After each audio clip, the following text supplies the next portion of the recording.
Hello friends, Mithila education and welfare society में आपका स्वागत है। आइए इस सेशन में हम सीखते हैं कि फाइल एक्सप्लोरर के जो ऊपर जो टैब्स दी गई हैं उनमें क्या क्या विशेषताएं हैं और क्या क्या फीचर्स हैं। बारी बारी से उन सब की जानकारी हम लेते हैं। आइए सबसे पहले बात करते हैं फाइल टैब की। यदि आप फाइल की बात करें तो यहाँ से आप नई विंडो खोल सकते हैं। ये विंडो उस लोकेशन को खोलेगी जिस लोकेशन को आपने सेलेक्ट किया हुआ है। इसके लिए सबसे पहले आप किसी फोल्डर को जिसको आप खोलना चाहते हैं अलग विंडो में सेलेक्ट कर लें। उसके पश्चात फाइल, ओपन न्यू विंडो और यहाँ से न्यू विंडो पे क्लिक कर दें। आप देखेंगे कि उस फोल्डर को एक नई विंडो के साथ खोल दिया गया है। अब आप इस विंडो में अलग से काम कर सकते हैं और मैं यहाँ से इसे क्लोज भी कर सकता हूँ। यहीं पे ओपन न्यू विंडो में आप न्यू प्रोसेस के रूप में भी नई विंडो खोल सकते हैं। नई प्रोसेस में ये बिल्कुल डिफरेंट प्रोसेस रहेगी कंप्यूटर के लिए और परफॉर्मेंस भी अच्छी रहेगी इसकी वर्कआउट करते समय। मैं यहाँ इसे फिर से क्लोज कर देता हूँ। यदि आप कमांड प्रॉम्प्ट से कमांड देना जानते हैं तो यहाँ से कमांड प्रॉम्प्ट का प्रयोग कर सकते हैं आप। आने वाले सेशंस में हमारे पास कमांड प्रॉम्प्ट के लिए अलग से एक सेशन है। यदि आप अपने किसी फोल्डर को सिलेक्ट करके रखते हैं, फाइल में जाकर ओपन कमांड प्रॉम्प्ट पर क्लिक करके ओपन कमांड प्रॉम्प्ट पे क्लिक करेंगे तो देखेंगे कि आप डायरेक्टली इस फोल्डर में आ चुके हैं जिस फोल्डर पे आपने क्लिक किया हुआ था। अब आप यहाँ पे डोज कमांड्स का प्रयोग करते हुए अपने कार्य को कर सकते हैं। जैसे यहाँ पे मैं डायरेक्टरी कमांड चलाना चाहता हूँ, dir। ये डायरेक्टरी का अर्थ उन्हीं फोल्डर से हैं जिनकी जानकारी अभी हमने पिछले सेशन में ली है। डायरेक्टरी और फोल्डर एक ही बात है। अब यहाँ पे मैं स्टार कर देता हूँ और एंटर प्रेस कर देता हूँ। आप देखेंगे कि ISST एम्स के फोल्डर में जितनी भी डायरेक्टरीज हैं वो सारी की सारी यहाँ लिस्टेड हो गई हैं, डेट्स के अनुसार, टाइम के अनुसार, डायरेक्टरी के अनुसार और अल्फ़ाबेटिकल ऑर्डर के साथ। इसके अलावा नीचे भी काफ़ी सारी इन्फॉर्मेशन दी गई है कि कितने बाइट्स मेरे पास अवेलेबल हैं, कितने फ्री हैं। यदि मैं इस कमांड प्रॉम्प्ट को बंद करना चाहता हूं तो यहां से मैं इस कमांड प्रॉम्प्ट को बंद कर सकता हूं। इसी तरह से यदि आप फाइल पे दोबारा जाएं, आप कमांड प्रॉम्प्ट को एज ए एडमिनिस्ट्रेटर भी खोल सकते हैं। कुछ ऐसी टास्क रहती हैं जिसमें एडमिनिस्ट्रेटर लॉगिन होना ज़रूरी है। तो आप यदि एडमिनिस्ट्रेटर लेवल पे अपना कमांड प्रॉम्प्ट खोलना चाहते हैं तो डायरेक्टली यहाँ क्लिक कर दें आप। इसी तरह से विंडोज़ पावर शेल जो कमांड प्रॉम्प्ट का एक बहुत ही एडवांस रूप है, ये हम कह सकते हैं। विंडोज़ पावर शेल से भी आप कमांड दे सकते हैं। विंडोज़ पावर शेल एक नया इंटरफेस है कमांड्स देने के लिए। इसमें भी आप इसी तरह से कमांड्स देते हैं, परंतु ये एक अलग लेवल प्रोवाइड करवाता है कमांड्स देने के लिए और एक अलग लेवल ऑफ राइट्स भी प्रोवाइड करवाता है। इसके लिए आप पावर शेल को क्लिक करें। यहाँ आप देखेंगे कि एक विंडो अवेलेबल हो गई है। वैसे ही कुछ जानकारी आपके पास विंडो में है कि आप किस फोल्डर में इस वक्त हैं। PS का अर्थ है पावर शेल, जो ये जानकारी दे रहा है कि अब आप पावर शेल का प्रयोग कर रहे हैं। इसमें भी मैं काफ़ी सारी उन्हीं कमांड्स को प्रयोग कर सकता हूं जो मैं डोज में प्रयोग करता हूं। अब यहाँ पे यदि मैं डायरेक्टरी कमांड का प्रयोग करता हूं और एंटर प्रेस कर देता हूं तो आप देखेंगे कि जितनी भी डायरेक्टरीज लिस्टेड हैं मेरे पास, जितने भी फोल्डर्स हैं मेरे पास इस ISST एम्स फोल्डर के अंतर्गत, उन सब की जानकारी मेरे पास यहाँ अवेलेबल हो जाएगी। यहाँ से मैं इस पावर शेल को क्लोज कर देता हूँ। फाइल में आप इस विंडोज़ पावर शेल को एज एन एडमिनिस्ट्रेटर भी प्रयोग कर सकते हैं। उसके लिए आप यहाँ पे इस कमांड का प्रयोग कर सकते हैं। एज एन एडमिनिस्ट्रेटर आपको तब आवश्यकता हो सकती है जब कोई खास कार्य आपको करना है। कुछ सॉफ्टवेयर या कुछ कमांड्स चलाने के लिए आपको एज एन एडमिनिस्ट्रेटर लॉगिन करना ज़रूरी रहता है। तो ऐसे केस में आप एज एडमिनिस्ट्रेटर का प्रयोग कर सकते हैं।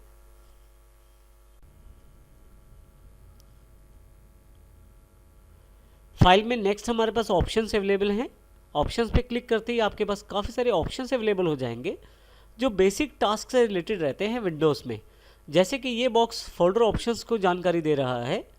इसमें जैसे आप ब्राउज़ करना चाहते हैं किसी फोल्डर को, तो क्या आप उसे उसी विंडो में खोलना चाहते हैं जो विंडो आपके पास पहले से अवेलेबल है, या आप हर बार आप जिस भी फोल्डर को खोलें वो अपनी एक अलग विंडो खोलें। नॉर्मल पोजीशन में जब भी आप क्लिक करते हैं किसी फोल्डर पे तो वो उसी विंडो में खुलता है जिस विंडो में वो होता है। परंतु यदि आप नीचे वाला ऑप्शन क्लिक कर लें तो आप हर बार जब क्लिक करेंगे तो एक नई विंडो खुलेगी हर फोल्डर के साथ। अभी मैं यहाँ से फिर से वही ऑप्शन रहने देता हूँ पहले वाला। इस तरह से आप नीचे वाली ऑप्शन सेलेक्ट कर सकते हैं। जैसे हमने पहले जानकारी दी थी आपको, यहाँ किसी भी आइटम को खोलने के लिए आपको डबल क्लिक करना होता है, जो कि इस ऑप्शन के अनुसार है। परंतु यदि आप चाहते हैं कि सिंगल क्लिक पे ही ये आइटम आपकी खुल जाए तो उसके लिए आप सिंगल क्लिक सेलेक्ट कर लें, यहाँ से अप्लाई करके ओके कर दें तो आपके पास सिंगल क्लिक पे ही वो आइटम खुलनी शुरू हो जाएगी। अभी मैं डिफ़ॉल्ट स्टोर कर देता हूँ और यहाँ मैं अभी इस बॉक्स को कैंसिल कर देता हूँ। आप अपनी सुविधा अनुसार यहाँ पे काफ़ी सारे ऑप्शन हैं जिनका चुनाव कर सकते हैं। और यदि आप किसी तरह की हेल्प लेना चाहते हैं तो हेल्प ले सकते हैं यहाँ से फाइल एक्सप्लोरर में। क्लोज करने पर फाइल एक्सप्लोरर से आप बाहर आ जाएंगे।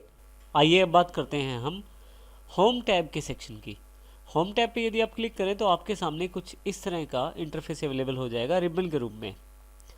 यहाँ पे आपके पास काफ़ी सारे ऑप्शंस हैं ग्रुप्स में बटे हुए। पहला ग्रुप है क्लिपबोर्ड। अभी यदि आप यहाँ देखें तो क्लिपबोर्ड में काफ़ी सारी कमांड्स हैं। इसी तरह से दूसरा ग्रुप ऑर्गेनाइज है, तीसरा न्यू, ओपन और सिलेक्ट।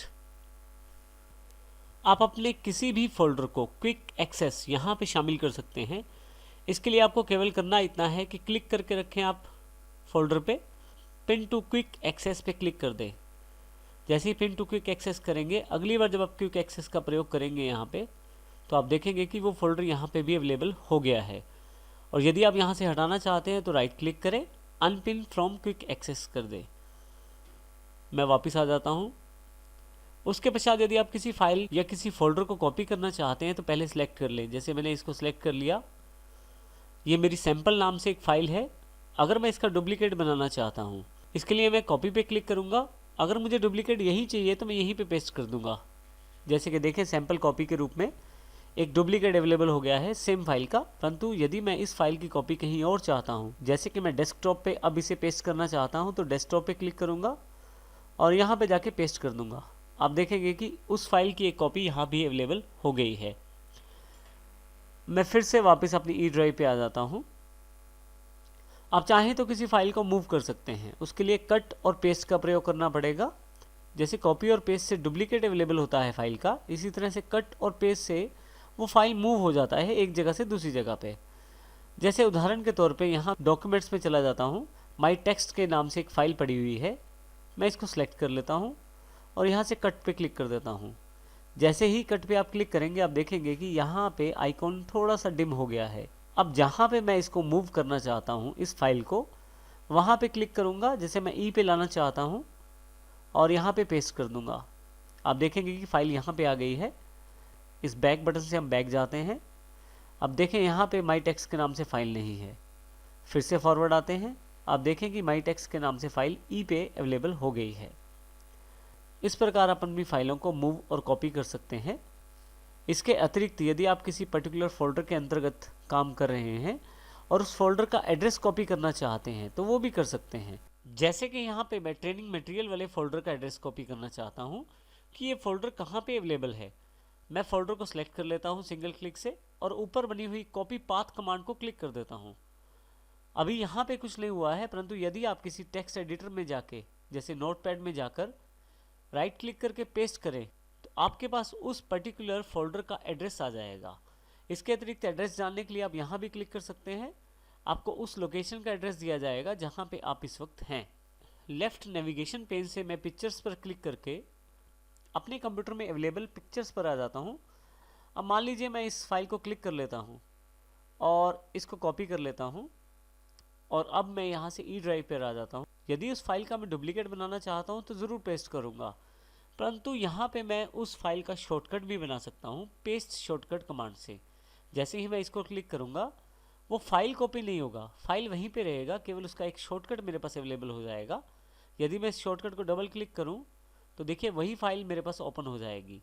परंतु यदि आप यहाँ देखें एरो की तरफ ध्यान से, तो ये एक शॉर्टकट का साइन है। आप किसी भी फाइल या फोल्डर का शॉर्टकट भी पेस्ट कर सकते हैं। नेक्स्ट ग्रुप जो हमारे पास अवेलेबल है वो है ऑर्गेनाइज के रूप में। इस ऑर्गेनाइज ग्रुप की सहायता से भी आप अपनी फाइल्स को मूव कर सकते हैं, कॉपी कर सकते हैं, डिलीट और रीनेम भी कर सकते हैं। जैसा कि हमने यहाँ कट कॉपी पेस्ट से भी सीखा था, परंतु एक और हमारे पास यहाँ वे है इन्हीं कार्यों को करने का, इन्हीं कमांड्स को करने का।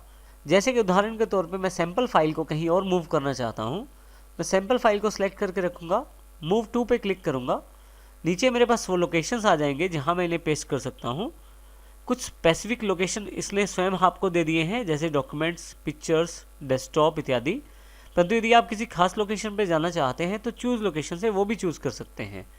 परंतु यहाँ पे अभी मैं चाहता हूँ मूव टू डेस्कटॉप पर। तो देखिए यहाँ से वो फाइल चली गई है और यहाँ अगर मैं इसको मिनिमाइज़ कर देता हूँ, फाइल एक्सप्लोरर की विंडो को, तो वो फाइल मेरे पास डेस्कटॉप पर अवेलेबल हो गई है। फिर से फाइल एक्सप्लोरर खोल लेते हैं हम। फाइल एक्सप्लोरर में यदि आप कहीं भी राइट क्लिक करें और अंडू मूव कर दें तो वो फाइल वापस आ जाएगी, जैसे कि यहाँ पे ये फाइल वापस आ गई है। आप कंट्रोल Z का प्रयोग भी कर सकते हैं इस कमांड के लिए। मैं सैंपल को दोबारा सेलेक्ट कर लेता हूँ। कॉपी टू कमांड का प्रयोग मैं इसी फाइल की एक डुप्लीकेट कॉपी कहीं और रखने के लिए कर सकता हूँ, जैसे कि मैं डॉक्यूमेंट्स में, पिक्चर्स, डेस्कटॉप, इनमें से किसी भी स्थान पे, या लोकेशन भी चूज़ कर सकता हूँ जहाँ मैं इसे रखना चाहता हूँ। जैसे कि मैं लोकेशन में यहाँ पे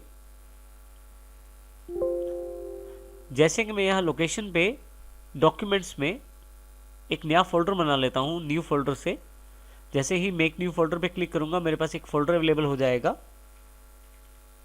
और न्यू फाइल्स के नाम से मैं ये फोल्डर बना लेता हूँ। एंटर कर देता हूँ फाइनल करने के लिए। फाइल यहाँ से कॉपी कर देता हूँ। अब यदि आप डॉक्यूमेंट्स में जाएं, न्यू फाइल्स पे जाएं, तो आप देखेंगे ये फाइल वहाँ भी अवेलेबल है। तो इस प्रकार से आप आसानी से मूव टू और कॉपी टू कमांड का प्रयोग कर सकते हैं। परंतु यदि आपको वो फाइल नहीं चाहिए तो फाइल सेलेक्ट कर लें और डिलीट कमांड का प्रयोग करें। इससे आपकी ये फाइल यहाँ से चली जाएगी। जैसे डिलीट करेंगे यहाँ से फाइल चली जाएगी। मान लीजिए आपसे कोई फाइल गलती से डिलीट हो जाती है, तो अब आप उसको कैसे वापस पाएंगे? ऐसे केस में आपके पास रिसाइकिल बिन का ऑप्शन रहता है। रिसाइकिल बिन देखिए यहाँ पे डेस्कटॉप पे एक आइकॉन के रूप में अवेलेबल है। रिसाइकिल बिन बेसिकली एक डस्टबिन की तरह अवेलेबल है आपके पास। यहाँ पे जो भी फाइल्स डिलीट करते हैं आप, वो सभी रिसाइकिल बिन में अवेलेबल हो जाती हैं। यदि मैं डबल क्लिक करके इसे ओपन करूं तो आप देखेंगे यहाँ बहुत सारी फाइलें पहले से हैं, और यहाँ पे जो मैंने अभी फाइल डिलीट की है सैंपल, वो भी यहाँ पे आ गई है। मैं चाहूँ तो इसको वापस लेके जा सकता हूँ। यानी कि अगर मैं किसी फाइल को गलती से डिलीट कर देता हूँ और मुझे वो फाइल वापस चाहिए, तो मैं रिसाइकिल बिन पर आकर उस फाइल को वापस पा सकता हूँ। इसके लिए मुझे उस फाइल को सिलेक्ट करना है, राइट क्लिक करना है और रिस्टोर का बटन दबाना है। जैसे ही आप रिस्टोर करेंगे, मैं रिसाइकिल बिन को क्लोज कर देता हूँ, फिर से वापस आता हूँ ई ड्राइव पे, तो आप देखेंगे कि यहाँ पे आपके पास वो फाइल वापस आ गई है। तो इस प्रकार यदि आपकी फाइल गलती से डिलीट हो गई है आपसे, तो आप उसको रिसाइकिल बिन से रिस्टोर करके वापस ला सकते हैं। परंतु मान लीजिए कि मैं इस फाइल को परमानेंट डिलीट करना चाहता हूँ। मैं चाहता हूँ ये फाइल रिसाइकिल बिन में भी न जाए और मेरे कंप्यूटर से बिल्कुल पूरी तरह से डिलीट हो जाए। तो ऐसे केस में आप फाइल को सिलेक्ट करें, डिलीट पर जाएं, बिल्कुल नीचे की तरफ ऑप्शन दिया हुआ है, नीचे छोटा सा एरो दिया हुआ है, यहाँ पे क्लिक करें।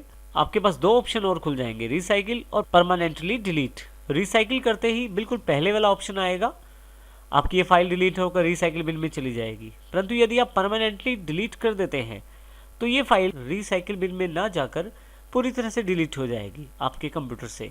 मैं परमानेंटली डिलीट को क्लिक कर देता हूँ और फाइनली वार्निंग मैसेज मेरे पास है कि क्या मैं परमानेंटली डिलीट करना चाहता हूँ इस फाइल को। जी यस कर देता हूँ यहाँ से मैं, और अब मैं जाकर रिसाइकिल बिन में देखता हूँ तो मेरे पास किसी भी तरह की कोई सैम्पल फाइल अवेलेबल नहीं है और ये पूरी तरह से कंप्यूटर से परमानेंट डिलीट हो चुकी है। तो इस तरह से कोई फाइल जिसको आप परमानेंट डिलीट करना चाहते हैं, आप डिलीट में परमानेंट डिलीट का ऑप्शन प्रयोग कर सकते हैं। आप किसी फाइल या फोल्डर का नाम भी बदल सकते हैं। उसके लिए आपको केवल करना इतना है कि आप उस फाइल पे क्लिक करें और रीनेम को प्रेस करें। इसके लिए मैं डॉक्यूमेंट सेक्शन में जाता हूँ, मेरे पास यहाँ माई फाइल के नाम से एक फाइल पड़ी है, रीनेम पे क्लिक करता हूँ। शॉर्टकट के रूप में आप F2 का प्रयोग भी कर सकते हैं। देखिए नाम चेंज करने के लिए आपके पास उस फाइल को सिलेक्ट कर लिया गया है। मैं इस फाइल का नाम चेंज कर देता हूँ। इस फाइल का नाम रख देता हूँ जैन डेटा फाइल और एंटर कर देता हूँ। अब देखेंगे कि इस फाइल का नाम बदल गया है। तो आप रीनेम करने के लिए इस कमांड का प्रयोग कर सकते हैं। नेक्स्ट ग्रुप जो हमारे पास अवेलेबल है वो न्यू के रूप में है। न्यू का प्रयोग आप नई आइटम्स बनाने के लिए कर सकते हैं, जैसे कि नया फोल्डर या नई फाइल। जिस लोकेशन पर आप नया फोल्डर बनाना चाहते हैं पहले उस लोकेशन को खोल लीजिए। ई में नया फोल्डर बनाना चाहता हूं तो मैं ई ड्राइव को क्लिक कर लेता हूं, न्यू फोल्डर पे क्लिक करता हूं। मेरे पास यहां एक फोल्डर बनाने के लिए ऑप्शन अवेलेबल हो जाएगी। यहां पे इस फोल्डर का नाम मैं रख दूंगा।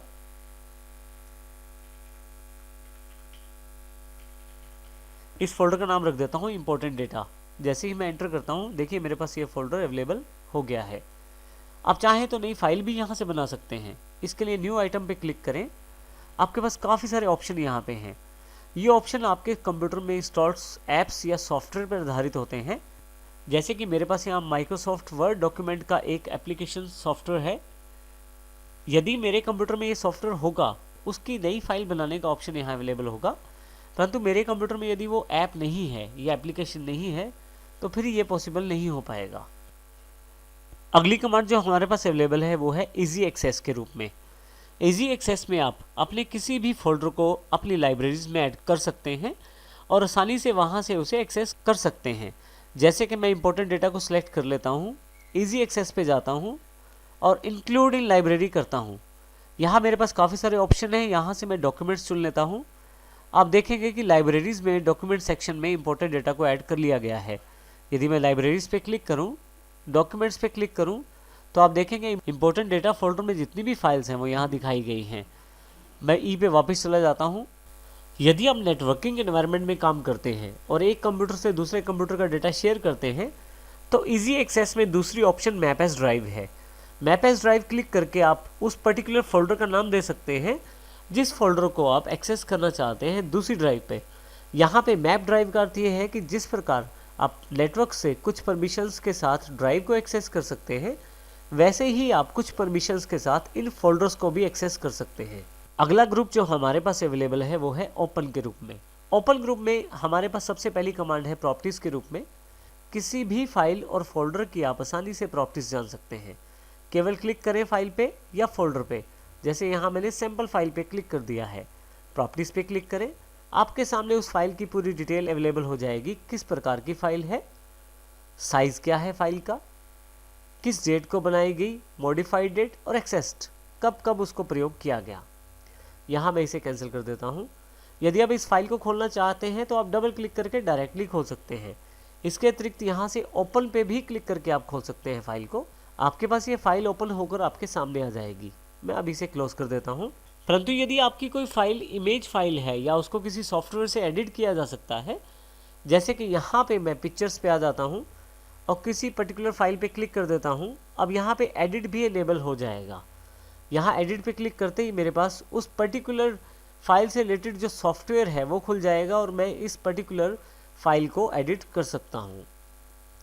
किसी फाइल की पर्टिकुलर हिस्ट्री भी आप यहाँ से जान सकते हैं, शो हिस्ट्री से।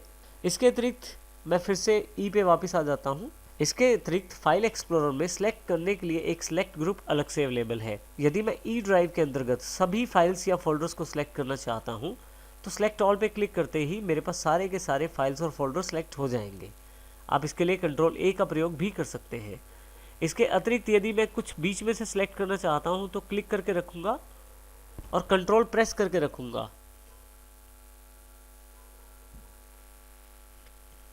कंट्रोल प्रेस करने के साथ ही मैं क्लिक करूँगा तो जिन फाइल्स पे मैं क्लिक करूँगा वो सभी सिलेक्ट हो जाएंगी। यदि आपके पास सारी फाइलें सिलेक्ट हैं, आप माउस को ड्रैग करके भी सिलेक्ट कर सकते हैं।